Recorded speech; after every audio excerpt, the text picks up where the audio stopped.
Hello guys কি খবৰ আশা কৰোঁ ভালে আছে আপোনালোকে তো আজি আমাৰ গেংটকত লাষ্ট দিন মানে 3 নম্বৰ দিন আজি আমি ৰিটাৰ্ণ হ'ম গুৱাহাটী অভিমুখে আৰু এতিয়া যাম আমি হোটেলৰ পৰা এনজিপি লৈ এনজিপিৰ পৰা ট্ৰেইন আছে 7:30 আৰু ঘৰ পাওঁতে কালি 4:00-5:00 বাজি যাব পাৰে তো হোটেলৰ বিষয়ে আপোনালোকক মই কৈ দিওঁ যদি আপোনালোকে আহিব খোজে বা সিকিম ভিজিট কৰিব খোজে য'ত নৰ্থ ছিকিম যায় সাউথ ছিকিম যায় বা ইষ্ট ছিকিম আমিতো ইষ্ট ছিকিম গ'লোঁ আৰু তাৰ কাৰণে আপোনালোকক যিমানখিনি পাৰোঁ হেল্প কৰিম মানে কি ধৰক আপোনালোকক এই হোটেলত আপোনালোকে আহি গোটেইখিনি সুবিধা পাব তেওঁলোকে গোটেই পাৰ্মিট ওলাই দিব পাছ চাৰ্জ যি আছে তেওঁলোকক খালি আপোনালোকে ডকুমেণ্ট চেণ্ড কৰিলে হ'ল ডকুমেণ্ট দিলে হ'ল আপোনালোকক গোটেইখিনি সুবিধা কৰি দিব আৰু অহাৰ আগতে যদি আপোনালোকে ঘৰৰ পৰাই বুকিং কৰি আহিব পাৰে তেতিয়াহ'লে আৰু সুবিধা হয় আৰু তাৰ কাৰণে মই স্ক্ৰীণত তেওঁলোকৰ নাম্বাৰটো দি দিম আৰু কিবা কনফিউজ থাকিলে তাৰ পৰা আপোনালোকে কনফাৰ্ম কৰি ল'ব পাৰিব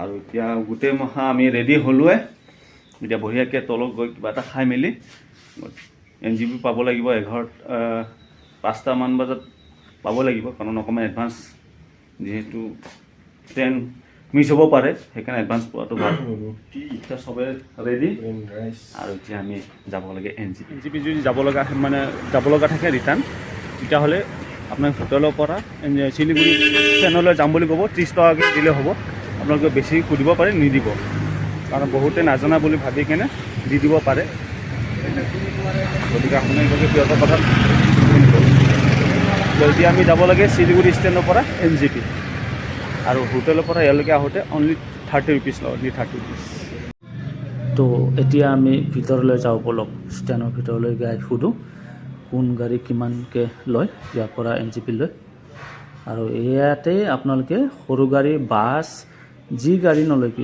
ইয়াতেই পাব ইয়াৰ পৰাই আপোনালোকে গাড়ী ল'ব লাগিব আপোনালোকক ইয়াৰ পৰা শিলিগুৰি মানে এনজিপি লৈ যোৱাতে প্ৰত্যেকৰে ৰেট বেলেগ বেলেগ আপোনালোকে বাৰ্গেনিং কৰিব কিছুমানে 400 যায় কিছুমানে 500 যায় কিছুমানে 600 700 800 যাৰ পৰা যেনেকৈ সিহঁতৰ ল'ব বিচাৰে সেনেকৈ লয় গতিকে আপোনালোকে অকণমান এখন গাড়ী পট কৰি সুধি কেনে কনফাৰ্ম কৰি নিদিব অলপ সুধি চাব বাৰ্গেনিং কৰিব হয়তো আপোনালোকে 500-400 যাব পাৰে শ্বেয়াৰিঙতে হওক আৰু ৰিজাৰ্ভ কৰিলেতো অলপ ডেফিনেটলি বেছি হ'ব গতিকে এখন গাড়ীতে সুধি আপোনালোকে মানে কনফাৰ্ম নকৰিব আৰু শেষত গৈ আমি এখন চুমু ল'লোঁ মিডিল ছিট আৰু আগৰ ছিটকেইটা দিব 500 কৰি শ্বেয়াৰত আমি এখন চুমু লৈ ল'লোঁ তো এনেকৈয়ে ছিকিমক বাই বাই দিলোঁ আকৌ অহাৰ আশাৰে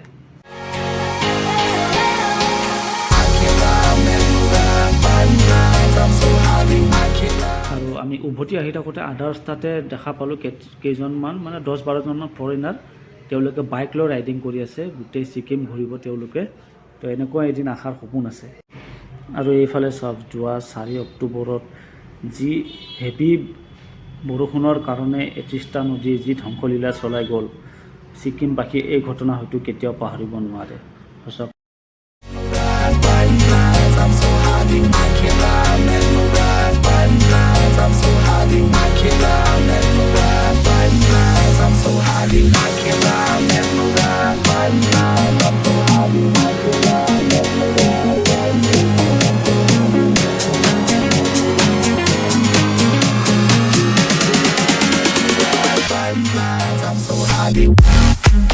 বহুত দুখ লগা দৃশ্য ছিকিম আহিলে আপোনালোকে নিশ্চয় দেখা পাব 30টা নদীয়ে কেনেকুৱা ধ্বংসলীলা চলাই গৈছে আৰু এতিয়া এটাই কামনা কৰোঁ যাতে দ্বিতীয়বাৰ এনেকুৱা প্ৰাকৃতিক দুৰ্যোগ ছিকিমবাসীয়ে যাতে ভুগিব লগা নহয় আৰু এই দুৰ্যোগৰ পৰিণাম আজিও ছিকিমবাসীয়ে ভুক্তভোগী হৈ আছে আজিও কিছুমানৰ ঘৰ সেই বালিৰ তলত নদীৰ বালিৰ তলত সোমাই আছে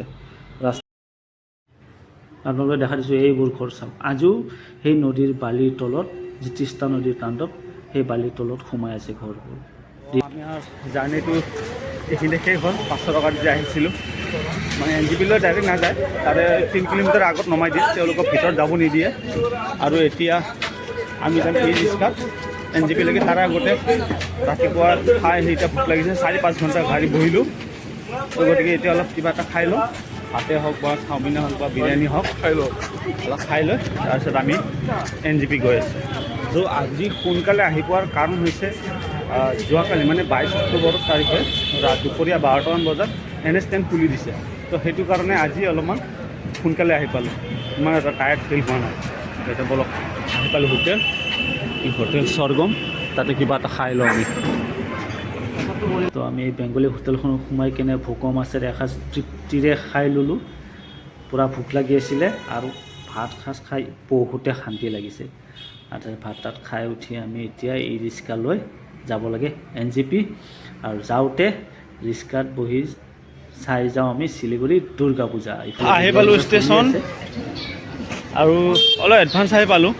এতিয়া বেডিং পত্ৰ ৰখাৰো জেগা নাই, ইয়াতে এজনকৈ ৰখি অকণমান ওচৰ পাজৰৰ মাৰ্কেটটোৱে চাওঁ, কিবা ভাল লাগিলে কিবা কিনিলোঁ, অলপ চাহ তাহ খাই অলপ ফ্ৰেছ হওঁ। অকণমান ফ্ৰেছ হৈ ওলাই আহিলোঁ। ট্ৰেইনত খাম বুলি অকণমান আপেল আৰু কমলা ল'লোঁ।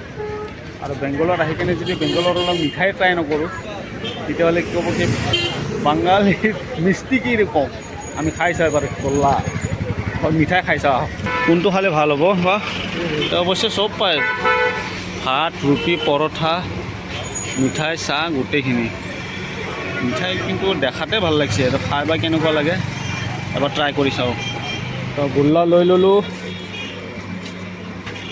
এতিয়া আমি ট্ৰাই কৰিম। আৰু মিঠাই ভাল পোৱা মানুহ যদি এইখন দোকানত সোমাই যায় তেতিয়াহ'লে আপোনালোকে নোখোৱাকৈ যাব নোৱাৰে। যেনেকুৱা ধৰণৰ থৈ দিয়ে মিঠাই এটা হ'লেও আপোনালোকে খাই যাবই। মিঠাই খাই ল'লোঁ, গোল্লা খালোঁ, 15 টকাকৈ লৈছে, বেছি নহয়, পিয়'ৰ গোল্লা কিন্তু ভেজালি নহয়, খাই ভাল লাগিছে। আৰু এতিয়া সৰু সুৰাকৈ যিহেতু গেংটকত আহিছোঁ বা ছিকিমৰ এটা চিন লৈ যাব গ'লে ভাল লাগিব আমাৰ, সৰু কিবা এটা বস্তু চাওঁ যাতে পিছলৈকে এটা মেমৰি থাকে আৰু যে এসময়ত আমি ছিকিম গৈছিলোঁ, ছিকিমৰ পৰা এই বস্তুটো আনিছোঁ। তো আহক চাওঁ কি বস্তু ল'ব পাৰোঁ। সেইটোৱেতো, এইটো কিমান 40 টকা, আৰু এইটা 50।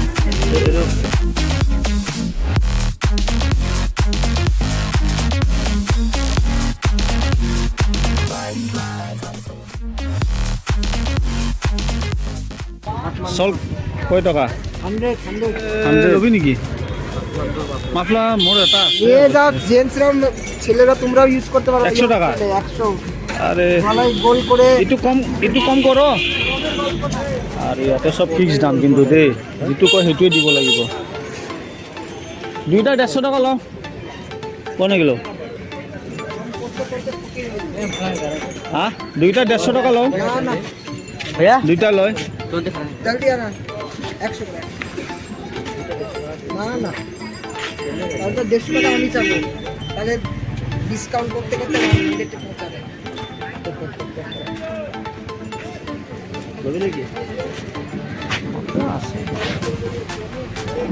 কিছু একটা কমাও।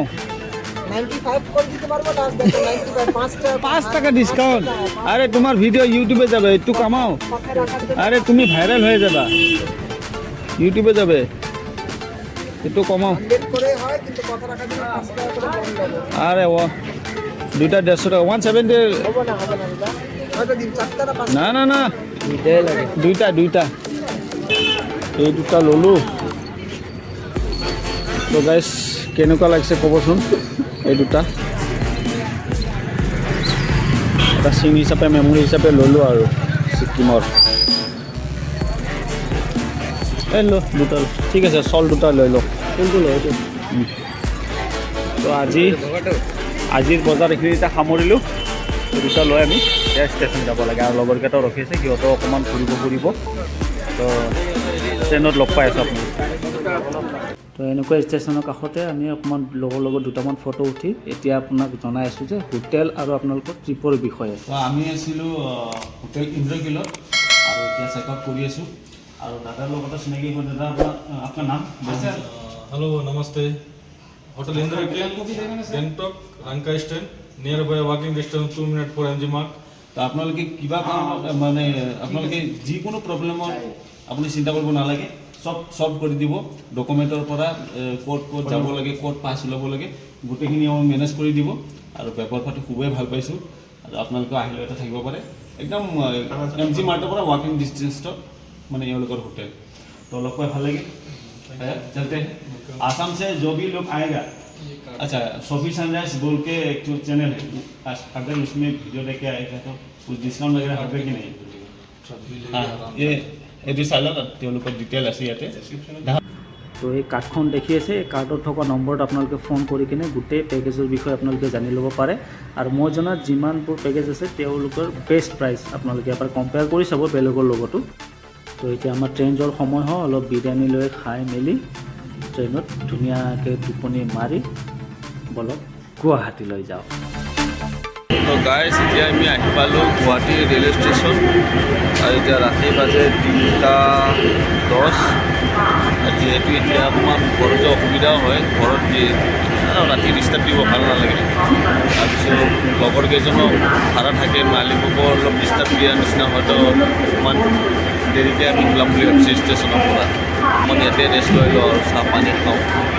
আৰু গুৱাহাটী দুৰ্গা পূজা বহুতে মিছ কৰিছোঁ কাৰণ এফালে কিবা এটা পাব গ'লে এফালে এৰিব লাগিব নেক্সট টাইম নিশ্চয় পূজাত এনজয় কৰিম গুৱাহাটী ৰেষ্ট লৈ লৈ ইয়াতে আৰু ষ্টেচনত ৰখি ৰখি বাজিলে 5টা ৰাতিপুৱা আৰু একাপ চাহ পানী খাই আমি ঘৰে ঘৰে যাওঁ আৰু অন্য এটা ব্লগত লগ পোৱাৰ আশাৰে আজিৰ ট্ৰিপটোক এইখিনিতে সামৰণি মাৰিছোঁ আৰু ৰ'ব ক'ত যায় যাৱাৰ আগতে ছাবস্ক্ৰাইবটো কৰি যাওক আপোনালোকে এইখিনি যদি মৰম নকৰে কোনে কৰিব কওক ছাবস্ক্ৰাইবটো কৰি দিয়ক আৰু ভাল লাগিছে যদি লাইক এটা কৰি দিব